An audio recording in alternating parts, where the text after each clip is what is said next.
가지고 함께 은혜 속으로 들어가기를 원합니다. 여러분들은 자녀들을 키우면서 부모가 정한 그런 법 안에서 아이들을 키웁니까? 아니면 은혜 안에서 그 사랑으로 아이들을 키웁니까?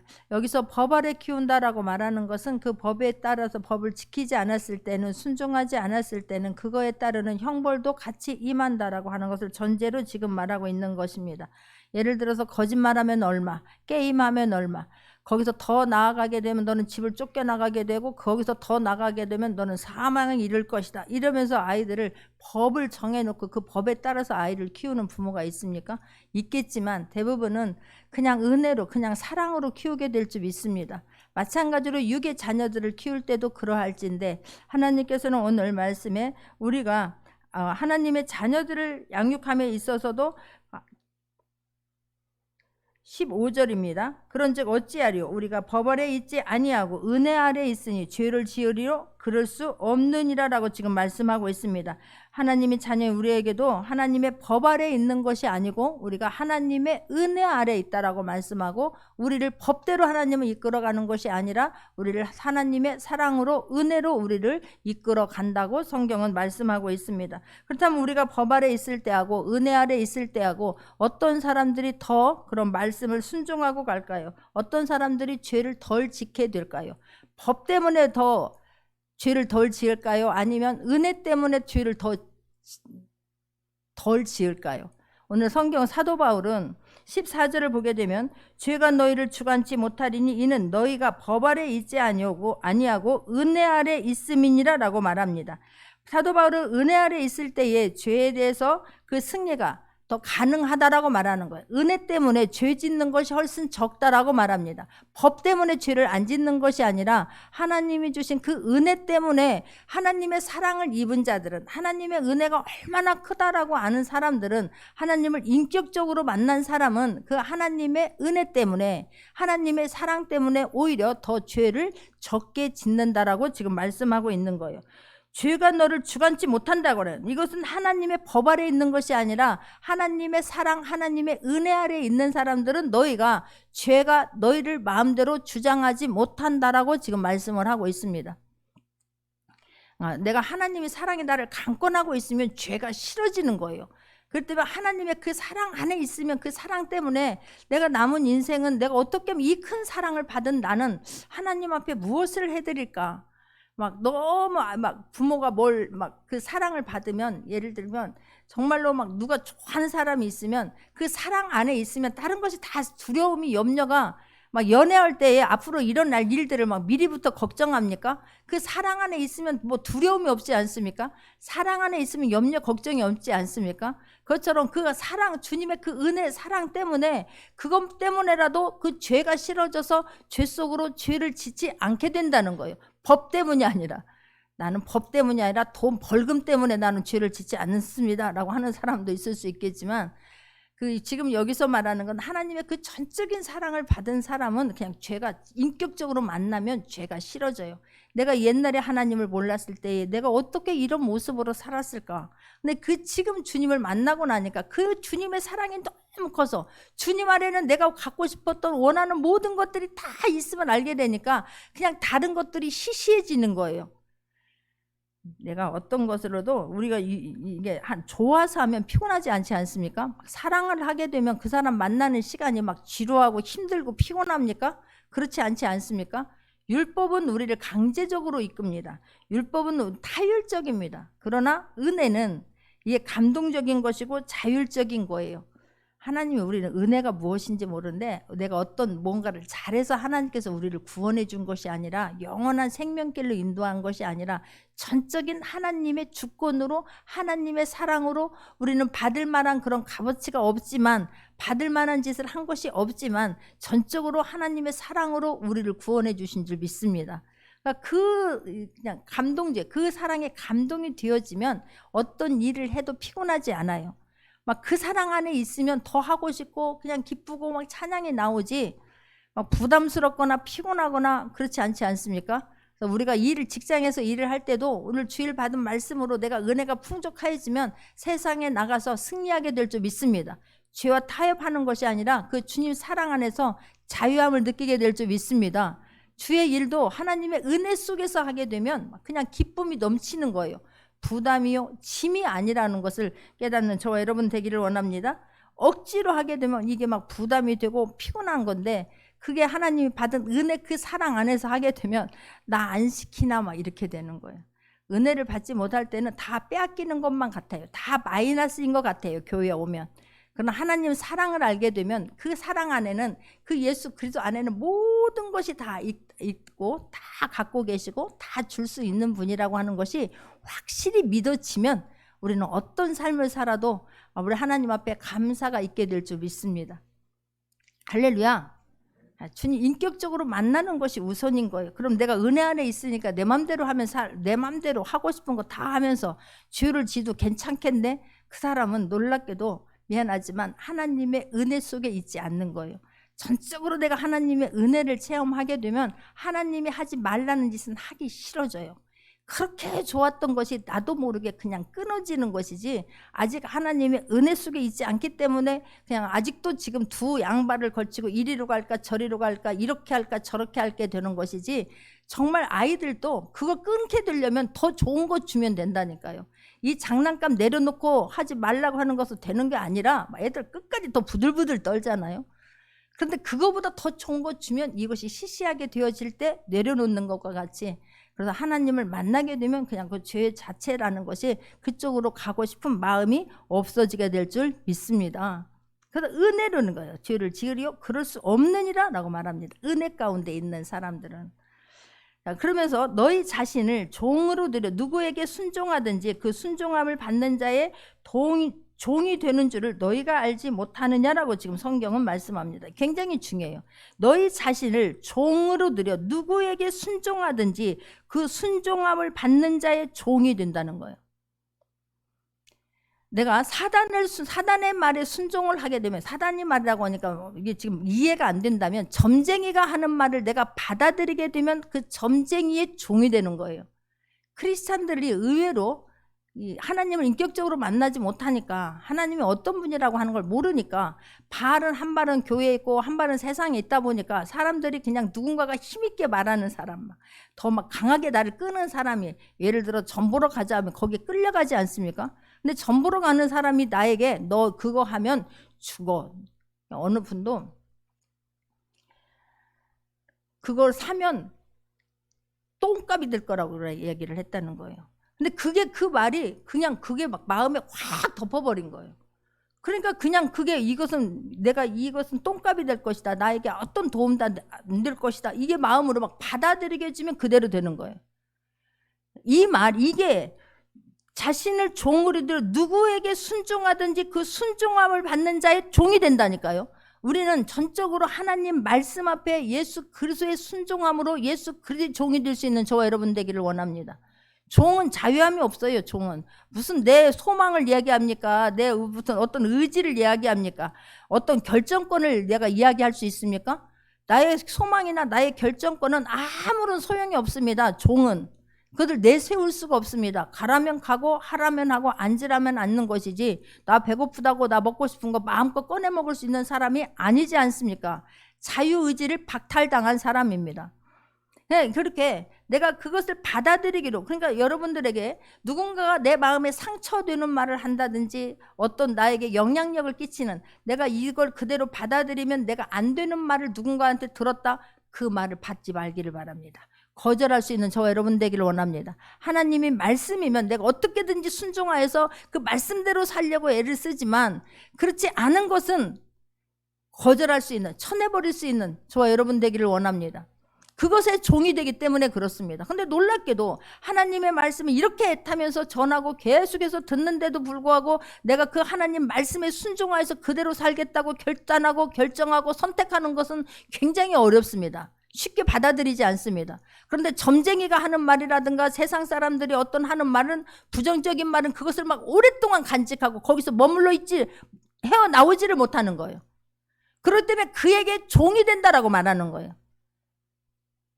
사단의 종으로 살지 않는 저와 여러분 되기를 원합니다. 예전에 몰랐을 때는 그 어떤 말에 영향력을 받아서 내가 상처가 되고 그 상처에서 헤어나지 못하고 계속 그 굴레에 빠져 있어서 그것의 종으로 살지 않았습니까? 두려움의 종으로 살고 상처의 종으로 살고 불안감의 종으로 살지 않았습니까? 그러나 이제는 하나님을 만났다면, 그래서 내가 그 순종함을 받는 자의 종이 되는 줄을 너희가 알지 못하느냐? 혹은 죄의 종으로 사망에 이르고 혹은 순종의 종으로 의에 이르니라 그런 거예요. 내가 그것이 상처가 되고 이 아픔이 되고 두려움 같은 것들을 그냥 그대로 받아들여서 내가 거기에 눌려 살게 되잖아요. 그러면 그것이 결국 사기 어디로 간다? 죄의 종으로 살고 그 죄의 종이 되어서 사망에 이른다라고 성경은 말씀하고 있습니다. 그러나 내가 하나님의 말씀에 대해서 나를 드리고 내가 그 말씀대로 순종하려고 하고 그 말씀을 지킴으로 그러게 되면 그건 결국은 어디로 간다? 생명으로 간다라고 성경은 말씀하고 있습니다. 우리가 정말로 하나님의 우리가 주께 순종해야 되는 이유는, 그래서 지금 성경에서 오늘 계속 말씀하는 게 첫 번째는 은혜 때문이라는 거예요. 은혜 때문에. 아까 25절에서 나온 것처럼 우리가 하나님 주에게, 하나님께, 예수님께 순종해야 되는 이유는 내가 하나님의 그 예수 그리스도의 핏값을 대가를 치르고 내가 하나님의 자녀가 된 그 은혜를 잊지 아니하고 은혜 때문에 하나님 앞에 순종해야 될 줄 믿습니다. 우리는 막 죄가 두려워서 벌이 두려워서가 아니라 그 사랑 받은 나는 그 사랑을 어떻게 하면 나눠드릴 수가 있을까? 어떻게 하면 그 사랑을 전할 수 있을까? 표시할 수 있을까? 그것 때문에 저와 여러분 하나님 말씀에 순종할 수 있는 저와 여러분 되기를 원하고, 은혜 받으면 스스로 해요. 내가 교회에 와서도 교회가 사이즈가 크고 작고 전혀 상관없습니다. 막 큰 교회는 하나님께서 더 큰 축복 내려주고 작은 교회는 하나님이 그냥 지나갑니까? 아니에요. 제가 신앙생활 하면서 철저하게 느낀 것이 그거예요. 나는 그냥 작은 교회 섬겼을 때 애가 타서 섬겼어요. 얼마나 애가 탈까. 그래서 내가 하나님이 주신 은혜대로 막 자원함으로 감사함으로 기쁜 마음으로, 그때 하나님께서 하늘 문을 열린다라고 하는 것을 하나님께서 저에게 보여주셨어요. 그때의 아이들의 문제, 그냥 그때 경제적인 문제, 그때 제 건강의 문제, 그때 제가 암에 걸렸었고, 그때 제가 신장암 판단을 받고, 그때 제가 이 50견이 뭔지도 몰라. 이 팔이 안 움직여가지고 아프니까 안 쓰면 되는 줄 알았어요. 그래서 나중에는 그냥 안 쓰고 아꼈더니 이게 굳어져가지고 이게 옷도 제대로 못 입지, 머리도 한 손으로 감지, 이 지경까지 이르고. 근데 그때 하나님께서 저를 다 하나님 은혜로 만져주셨어요. 그 물질도 마찬가지인 거예요. 저는 사례금을 받지 아니하고 그 주에 일하는 게 너무 좋아서 부천까지 교통비만 30만 원 들었어요. 자비량으로 매달. 근데 그래도 막 너무 좋은 거야. 너무 좋은 거야. 근데 그 해에 하나님께서 아파트 우리 살고 있는 집 말고 그때 이 퍼스트파크 아파트 두 채를 준 거예요. 남편 이름 하나, 제 이름 하나. 기적적인 일이 뭐냐면 저는 이 무직이라고 쓰더라고, 남편이 거기에 무직. 그래서 왜 내가 전도사인데 무직이냐 그랬더니, 그러면 사례금을 받느냐? 안 받는다. 그러니까 무직이래. 내가 그때 나도 모르게 눈물이 핑 돌았잖아요. 하나님, 내가 전도사로 일하고 있는데 무직이래잖아요. 그러니까 무직이니까 대출이 되겠습니까? 안 된다는 거예요. 그때 하나님 앞에 제가 간절히 울었어요. 여기 항상 제 이 밑에 강대산 밑에가 제 기도 자리였는데 주님 앞에 나가서 얼마나 애타게 울었는지 몰라요. 하나님께서 아니라 하면 그냥 안 나겠습니다. 나 하나님께서 주신 거라면 하나님 되어지게 하여 주옵소서. 근데 사랑하는 내 딸아, 그동안 네가 나에게 수고하고 헌신한 내가 너에게 주는 선물이란다라고 말씀하세요. 난 이게 무슨 말인지는 모르겠지만 내가 은행 일에 전혀 모르니까, 근데 그냥 그 자리에서 제가 바로 전화를 겁니다. 남편에게. 하나님께서 나에게 준 선물이라고 하니까 이거 나에게 된대잖아. 그러니까 빨리 서류 넣으라고 그랬어요. 저희 남편이 은행원이었잖아요. 말도 안 되는 소리인데 하나님께서 나에게 주신 선물이라고 하니까 서류 넣으라고. 난 어떻게 되었는지는 모르는데 서류가 통과해서 제 이름으로 갖고 있는 거예요. 할렐루야. 하나님은 사이즈가 크고 작은 거 아니에요. 내가 주님 앞에 어떤 마음으로 어떤 마음으로. 내가 얼마나 주님 앞에 그냥 그 일하는 자체가 나한테 그 전도사로서 사역할 수 있는 그 자체가 너무 기뻐서 기쁜 마음으로 감당하는 거예요. 은혜 때문에 할 수 있는 저와 여러분 되기를 원합니다. 무엇인지 작은 교회 간다고 큰 교회 간다고? 그럼 큰 교회 가면 우리가 하나님 앞에 헌금 안 합니까? 큰 교회 가면 그냥 가방만 들고 왔다 갔다 합니까? 작은 교회라고 헌금하고 큰 교회 가면 헌금 안 합니까? 큰 교회 가면 그만큼 할 게 더 많아져요. 그냥 그 작은 교회지만 큰 교회 작은 교회라는 구분이 없다니까요. 하나님의 영이 계신 곳에 하나님이 함께하면 될 줄 믿습니다. 하나님의 은혜. 제가 이제 교회를 이렇게 개척해서 하면 보면서 입에서 막 애타고 막 간절함으로 어떤 데 입에서 막 단내가 날 때가 있잖아요. 그러면서 제가 하나님 앞에 감사한 건 하나님 은혜로 할 수 있게 하신 게 감사해요. 내 이름으로 내 노력으로 가고 교회는 이루어지지 않지만 하나님이 주신 그 은혜에 따라서 하게 되니까 교회가 되어집니다. 할렐루야. 자원하는 마음으로 할 수 있는 저 여러분 되기를 원합니다. 은혜 때문에 우리는 자꾸만 뭐 하게 되면 받은 거는 생각 안 해요. 그냥 내가 한 것만 생각해요. 하나님이 어떤 분인가를 내가 은혜 안에 거하고 있지 아니하면 그렇게 됩니다. 내가 헌금을 했고 내가 헌신을 했고 내가 무엇을 했고 내가 무엇을 했고 우리가 자녀들에도 부모에게도 마찬가지로 내가 엄마한테 뭘 했고 받은 것은 까마득하게 있지 않습니다. 그러나 하나님을 인격적으로 만나게 되면 하나님이 주신 그 은혜 때문에 감사해서 무엇이라도 하고 싶어지게 될 줄 믿습니다. 그리하면 전능하신 하나님이 무엇인들 안 주겠습니까? 다 가지고 계십니다. 항상 잊지 않기를 바랍니다. 주님은 우리가 갖고 싶은 거, 우리가 이루고 싶은 거 모든 것을 다 해줄 수 있는 그분이고 우리는 그분 앞에 신앙생활하는 것입니다. 할렐루야.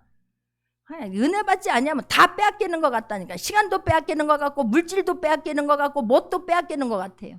근데 은혜 받고 나면 그 주님을 알고 나면 그 받은 은혜를 어떻게 하면 나눠주고 어떻게 하면 절감하고 어떻게 하면 증거할 수 있을까 바뀌게 될 줄 믿습니다.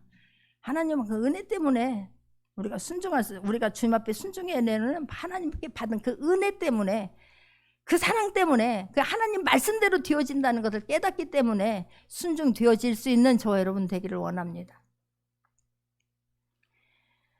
두 번째는 그러면서 17절에서 하나님께 감사를 사도 바울이 하나님께 감사하다는 거예요.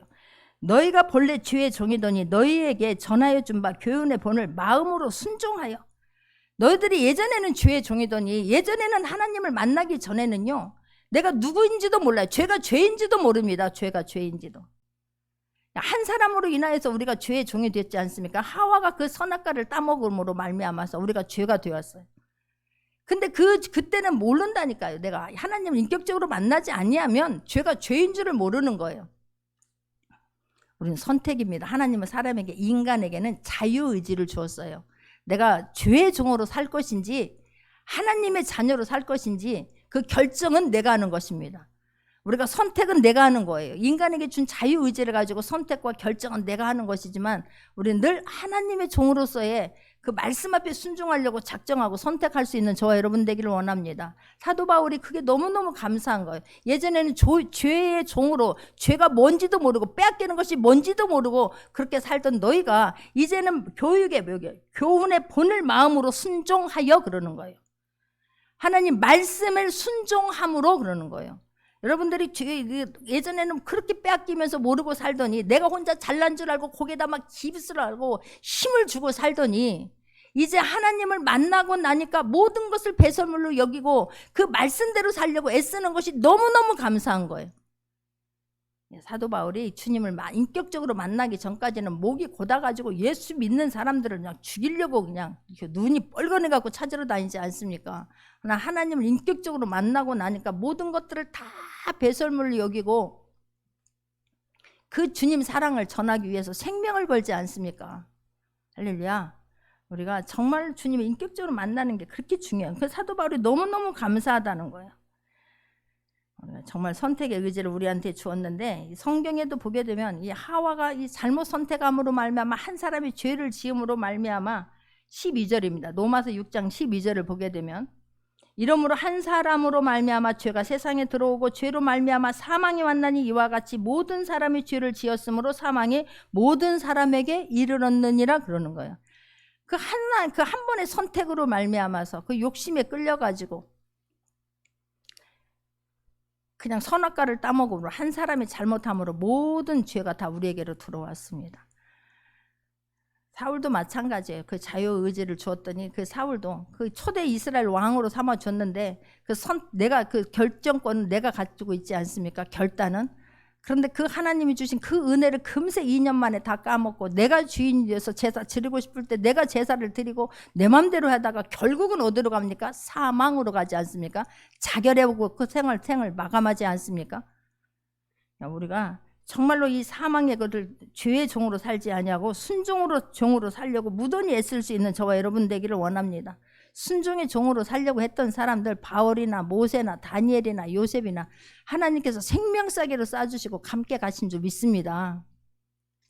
두 번째는 내가 하나님께 순종해야 하는 이유가 너희가 자유 때문이라는 거예요. 자유 때문에. 18절입니다. 죄에서 해방되어 의에게 종이 되었느니라 그런 거예요. 죄에서 해방이 되어 우리가 자유를 주신 하나님 앞에 감사해서 하나님 말씀에 순종하며 살 수 있는 저와 여러분 되기를 원합니다.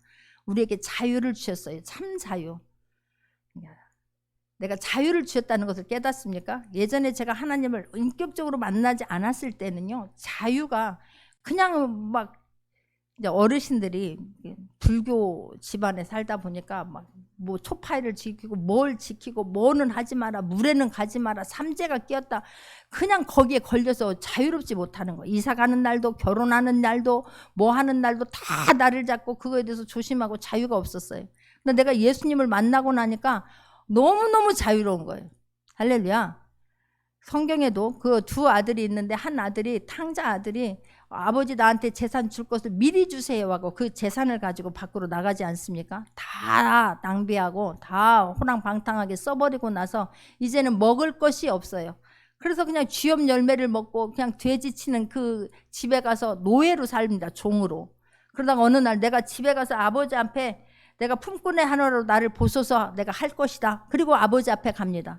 근데 그 아버지가 그 아들을 종으로 받아들입니까? 품꾼으로 품삯을 주는 그런 일꾼으로 그 아들을 받아들입니까? 아닙니다. 아들로 받아주지 않습니까?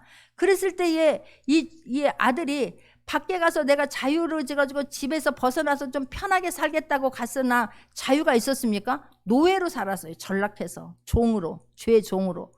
근데 그 주님을 그 아들이 집으로 돌아오게 되니까 참 자유가 있는 거예요. 참 자유. 내가 자고 싶을 때 자고 냉장고에서 먹고 싶을 때 먹는 그 참 자유를 누리게 되지 않습니까? 우리들도 이제는 하나님의 자녀가 되었으면 그 예수 그리스도 안에서만 참 자유를 누리게 될 줄 믿습니다. 물고기는 바다에 있을 때에 자유로워요. 새는 공중에 날 때 자유롭고 우리는 하나님을 믿는 그 사랑 안에 있을 때 자유로워요. 내가 하나님의 자녀이면서 양다리 걸치고 세다리 걸치고 네다리 걸쳐서 살게 되면 그 안에 내가 죄의식 때문에 사는데 사는 것 같지 않게 살게 될 줄 믿습니다. 주님 안에서 주시는 그 자유 안에서 감사하면서 누리면서 살 수 있는 저와 여러분 되기를 원합니다. 그 세 번째 우리가 순종해야 하는 주께 순종해야 되는 이유는 이 19절에서부터 보게 되면 열매 때문이라는 거예요. 너희 육신이 연약함으로 내가 사람의 예대로 말하노니 전에 너희가 너희 지체를 불법과 부정과 불법에 들여 불법에 이름같이 이제는 너희 지체를 의에게 종으로 들여 거룩함에 이르라. 너희가 죄의 종이 되었을 때는 의에 대하여 자유하였느니라. 너희가 그때에 무슨 열매를 얻었느냐. 이제는 너희가 그 일을 부끄러워하나니 이는 그 마지막이 사망임이라 그러는 거예요. 너희들 그 열매가 반드시 있다는 것입니다. 죄의 종으로 살게 되면 그 죄의 종으로 사는 열매가 있을 것이고 주의 종으로서 살게 되면 하나님의 자녀로 살게 되면 그 하나님의 자녀로 사는 사람의 그런 열매가 반드시 있을 거라고 말씀하는 거예요. 죄의 종으로 살게 되면 너의 끝은 사망이고 주의 종, 하나님의 종으로 살게 되면 너의 끝은 영생이라고 말씀하는 거예요. 그런데 우리가 예수 그리스도를 나의 구주로 받아들여서 하나님의 자녀가 되면 그대로 바로 즉시 죽습니까? 아닙니다. 그 삶을 살아내야 되는 과정이 반드시 있습니다. 그냥 죽어서 구원 내가 영접한 후에 바로 죽어서 천국 가고 영접하지 않아서 그냥 바로 죽어서 지옥 가는 것이 아니라 그 과정의 삶이 있는데 너희들은 그 삶의 과정을 너희들은 어떻게 살으라고 말하고 있습니까? 거룩함에 이르라 라고 성경은 말하고 있는 거예요. 그러니까 우리가 예수 믿는 자들의 그런 삶의 목표 중에 하나는 거룩함이어야 될 줄 믿습니다. 구별된 삶을 살겠다라고 결단하고 갈 수 있는 저와 여러분 되기를 원합니다. 우리는 막 그냥 예수 믿게 되면 그냥 부자가 되는 것이고 자녀가 잘 되는 것이고 출세하는 것이고 행복하는 것이고 그러는데, 그런 것들은 내가 거룩함을 이루며 살려고 애쓰게 될 때에, 하나님의 자녀로서의 그 삶을 살아내려고 애쓰게 될 때에 그냥 하나님께서 부어주시는 축복이 될 줄 믿습니다. 우리 내가 막 그것을 막 찾으러 가고 막 내가 그것을 따라가는데, 돈을 따라간다고 되는 것이 아니라 하나님께서 부어주셔야 될 줄 믿습니다. 막 자녀들 잘 되게 그것이 소원입니까? 그런데 그 아이가 하나님을 알지 못하고 그냥 자기 스스로 잘났다고 되게 되면 오히려 부모 모른 채 갈 수 있습니다. 물질이 또 우리를, 그 물질이 하나님의 영광을 되지 아니하고 오히려 그 물질이 그 사람을 넘어뜨리는데, 죄로 달려가는 데에 그 물질이 쓰일 수 있다고 하는 것을 잊지 않는 저와 여러분 되기를 원하고, 내가 하나님의 자녀로서 내가 이제 마음으로 믿고 입으로 시인하여 하나님의 자녀가 되었다면 이제는 그 거룩함을 이루어내려고 애쓸 수 있는 저와 여러분 되기를 원합니다. 할렐루야. 그래서 우리가 영생을 얻어서 입으로 마음으로 믿고 입으로 시인하여서 영생을 얻어서 바로 천국 가는 것이 아니라, 이 세상에서부터 거룩한 삶을 이루어내고 그 거룩한 삶을 가지고 천국에 들어가는 거예요. 그러니까 죄의 종으로 사는 사람들은 그 삶 가지고 죄의 종으로 질질 끌려가지고 부끄러운 삶을 살다가 그 부끄러움을 가지고 그냥 지옥에 가는 것이고, 우리가 하나님의 자녀가 되었으면 그 삶 살아내다가 우리가 예수 그리스도 이름 붙들고 그 삶 살아내다가 천국 가게 될 줄 믿습니다. 할렐루야. 그래서 오늘 성경은 말씀하고 있는 거예요. 너희가 그때에 무슨 열매를 얻었느냐, 이제는 너희가 그 일을 부끄러워하나니 이는 그 마지막이 사망입니다. 예수님을 믿기 전에는 그 일이 부끄러운 줄을 모르는 거예요. 그래서 우리가 요즘에 아이들을 키우면서 참으로 걱정되는 게, 이게 이제 아이들을 어떻게 타치할 수가 없습니다. 핸드폰을 그냥 모든 것을 다 가지고 있는 거나 똑같은 거예요. 그 핸드폰에게 애들이 그 자기네들이 보고 싶은 거 그 안에서 누릴 수 있는 것들 그 안에서 마음껏 누리지 않습니까? 어떻게 부모가 막습니까? 방임이에요. 근데 이 아이들이 지금, 그래서 우리가 예수 그리스도를 아이들에게 계속해서 하나님이 어떤 분인가를, 예수 그리스도가 어떤 분인가를, 우리가 하나님의 자녀로서 어떻게 삶을 살아야 되는 건가를 계속해서 내가 누구인가 정체성을 가르쳐 줄 수 있기를 바라고, 하나님이 어떤 분인가를 계속해서 아이들에게 심어줄 수 있는 저와 여러분 되기를 원합니다. 그래야 너는 하나님의 자녀이기 때문에 나중에 네가 지금은 아이들이 몰라요. 아무리 이야기해도 몰라요. 그래서 계속적으로 반복적으로 아이들에게 말씀을 해주다 보면 그 아이들이 구원받은 자로서의 삶을 살려고 그 아이들 속에서도 애쓰게 될 것이고, 구별된 자로서의 삶을 살아낼 때에 나중에 그 부끄러운 일들이 적어지게 될 줄 믿습니다. 제가 요즘에 그 용감한 형제에 대해서 이야기를 하는데, 그 용감한 형제, 그러니까 나는 이걸 보면서 제가 용감한 형제를 내가 알지도 못한 거예요. 최근에서 알았어요. 우리가 핸드폰을 보게 되면서, 그러니까 이게 죄가 계속해서 죄로 끌고 간다는 게 뭐냐면, 하나님의 이 말씀은 또 하나님의 그쪽으로 계속 끌고 가요. 내가 어떤 것을 듣든지, 예를 들면 내가 말씀을 계속 들으면, 유튜브에서 딱 들으면 계속해서 그 사람에 대한 말씀이 말씀이 계속해서 딱 누르면 나오더라고. 찬양을 누르게 되면 거기서 계속해서 뒤에서 찬양이 나오게 되더라고요. 그런데 MBC에서 기도하는 모습이 나온다라고 해서 내가 그냥 한번 MBC 공영방송에서 기도하는 모습이 나오네? 그리고 내가 한번 눌러봤더니 그 용감한 형제라는 사람에 대해서 나온 그 글이었어요. 하나님이 하시면 그리 될 줄 믿습니다. 하나님을 만져주시면 그리 될 줄 믿습니다. 이 아이가 이 10대에 중학교 2학년 때인가 아빠가 그렇게 뭔가를 잘해보려고, 자기도 둘째 아들인데, 아들만 둘 있는 집에 둘째 아들인데 아버지 앞에 인정을 받기 위해서 그렇게 열심히 노력을 하는데 아버지가 큰아들만 알아줘. 막 마음에 막 상처가 된 거예요. 그걸 빨리 쳐내버리고 그래도 나는 나대로 살아야 되겠다 했어야 되는데 그걸 받아들인 거예요. 그래서 그 속에서 헤어나오지를 못해요. 나중에는 결국은 감옥까지 갔다 오게 되고 그 어둠의 생활을 합니다. 중학교 중퇴하고 말아요. 근데 이제 아이가 이제 감옥에서 나와가지고 그냥 이렇게 살다가 유흥가에서 나이트클럽 같은 데서 일하다가 그 어떤 음악을 듣게 돼요. 그래서 나도 이 음악, 이 분야에서 내가 한번 최고가 되어보고 싶다라는 간절한 소망을 갖게 되고, 그러면서 하나님께서, 이게 모태신앙이에요. 그런데 그냥 하나님 잊어버리고 그냥 그렇게 살다가 어느 순간에 하나님께서 강력한 불과 강력한 말씀으로 이 아들을 만나 주십니다. 그리고 나서 그때부터 내가 그 하나님의 말씀을 받아들이기로 결단하고 그 10대에 그렇게 어둠의 생활을 살았지만, 이 말은 뭐냐면 이 아이들에게 무엇이든지 이게 한번 클릭하면 볼 수 있다는 거예요. 그 아이들은 그냥 무방비 상태로 다 받아들일 수 있다는 거예요.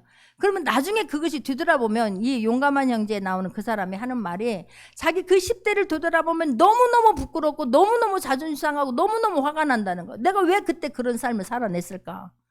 그러다가 하나님을 인격적으로 만나고 나서 지금은 20대에 거부가 돼요. 놀랍게도 중학교밖에 안 나오고 음악도 볼 줄 몰라요. C코드가 뭔지 D코드가 뭔지 자기는 이 악보를 볼 줄 모른답니다. 그런데 하나님께서 이 주시는 지혜로 하니까 수많은 멋진 곡들을 만들어내요. 그리고 20대에 거부가 되고 30대에는 정말로 어렵고 힘든 사람들에게 그 물질을 막 흘러보내면서 살아가고 있습니다.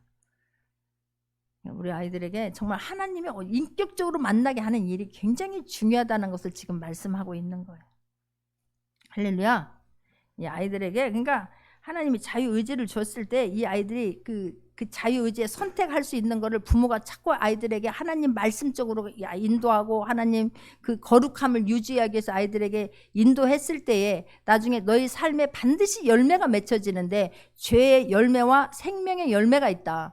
하나님이 주시는 열매와 이 사단이 주는 열매가 있으니 너는 하나님의 자녀로서 정체감을 가지고 이렇게 살아야 된다라고 하는 것을 알든 모르든 계속해서 말씀으로 양육할 수 있는 저 여러분 되기를 원합니다. 죄의 싹은 사망이라고 성경은 말씀하기 때문에 그렇습니다. 그 전에 21절에 너희가 그때 무슨 열매를 얻었느냐, 이제는 너희가 그 일을 부끄러워하나니 이는 그 마지막이 사망입니다. 내가 하나님을 인격적으로 만나게 되면 그게 이제 부끄러운 거예요. 그것을 줄이기 위해서라도 우리가 하나님 말씀으로 아이들을 양육할 수 있는 저와 여러분 되기를 원하고, 그러나 이제는 너희가 죄에게서 해방되고 하나님께 종이 되어 거룩함에 이르는 열매를 얻었으니 그 마지막은 영생이니라 그런 거예요. 그 마지막은 영생인 거예요. 우리가 하나님을 인격적으로 만나서 내가 바로 천국에 가는 것이 아니라 거룩함으로 삶을 살아내고 그 마지막이 영생이라고 말씀하고 있습니다. 그 과정을, 거룩함을 유지하기 위해서 애쓸 수 있는 저와 여러분 되기를 원합니다.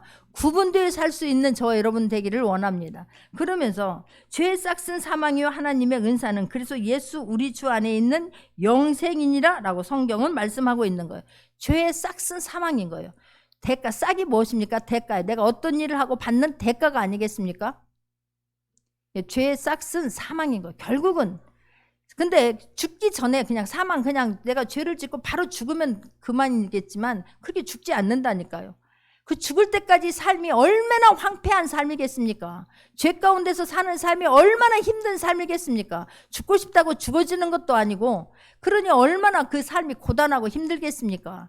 죄의 싹은 사망, 결국은 사망이지만 그 가는 과정이 그냥 정말 죽음과 같은 그런 삶을 살기 때문에 우리는 죄의 종이 되지 아니하고 의의 종이 될 수 있는 저와 여러분 되기를 원하고, 예수 그리스도의 종으로 살기로 결단할 수 있는 저와 여러분 되기를 원합니다. 그 죄의 싹은 사망인데 하나님의 은사는 그리스도 예수 우리 주 안에 있는 영생이니라 그런 거예요. 하나님이 주시는 그 은사가 그냥 어떤 돈으로 받습니까? 노력으로 받습니까? 하나님이 주시는 선물인 줄 믿습니다.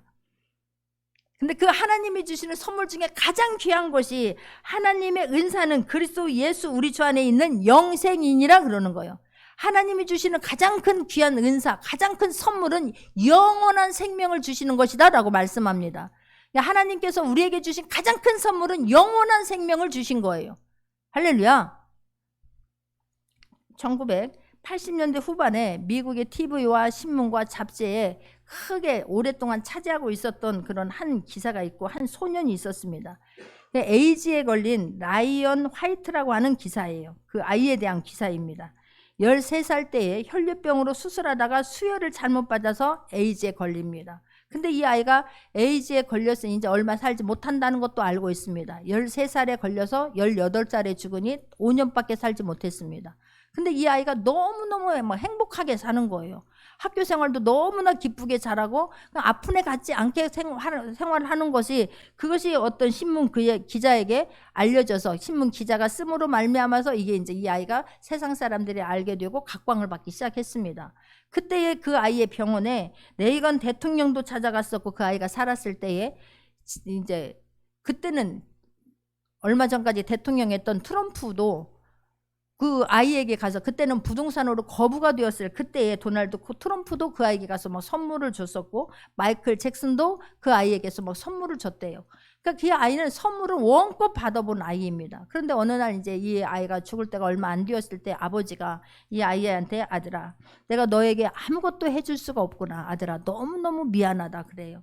그러니까 이 아빠를 용서해다오 하니까 이 아이가, 아빠, 나는 선물을 진짜 많이 받아봤습니다. 그런데 어느 누구도 아빠가 나에게 준 선물 같은 것은 준 적이 없습니다. 아빠는 나에게 예수님을 소개해 줬잖아요. 그래서 나는 죽어도 천국 가잖아요. 그러니까 가장 귀한 것을, 가장 보배로운 것을 아버지 나에게 선물로 주셨으니, 예수님을 얻었고 영생의 선물을 주었으니 아빠 너무너무 감사해 라고 하는 그가 이제 크리스찬 잡지에 실립니다. 그것을 받고, 그 기사를 보고 많은 사람들의 그런 감동을 받고 눈물을 흘렸다는 그런 기사가 있었는데, 이것처럼 이 아이는 그 정말 영생을, 아버지가 그 다른 사람들은, 돈 있는 사람들 귀한 것도 많은 선물도 줬지만 아버지가 나에게 예수님을 선물해 준 것이 너무너무 감사하다라고 말하는 거예요. 아이들에게, 부모에게, 가족에게 가장 귀하게 준 선물은 예수 그리스도인 줄 믿습니다. 그 다른 것을, 어떤 것을 주면요, 결국은 돈을 많이 주면 이 아이들이 행복할까요? 아닙니다. 예수 그리스도 한 분 주면 모든 것을 다 주는 것입니다. 이 아이들이, 부모님이 인격적으로 주님을 만나기 위해서 기도할 수 있기를 바라고, 인격적으로 주님을, 그 예수님이 어떤 분이라고 하는 것을 늘 가르칠 수 있는 부모가 되기를 원하고, 자녀가 되기를 원하고, 할렐루야, 예수 그리스도를 선물로 줄 수 있는 5월이 되기를 원합니다. 예수 한 분이면, 예수 그리스도 한 분이면 모든 문제를 다 해결해 줄 수 있습니다. 우리가 주고 싶은 모든 선물이 그 안에 다 들어 있습니다. 당당하게 예수 그리스도를 선물로 줄 수 있는 저와 여러분 되기를 원하고, 나를 위해서 기도해 주는 부모가 있으면 그 한 가지만으로도 평생 감사할 수 있는 저와 여러분 되기를 원합니다. 나를 위해서 같이 신앙생활하는 자녀가 있다면 그것으로 평생 감사할 수 있는 저와 여러분 되기를 원하고, 나는 항상 결단하기를 예수 그리스도의 종으로 살겠다라고 결단하고 선택할 수 있는 저와 여러분 되기를 원합니다. 기도하겠습니다.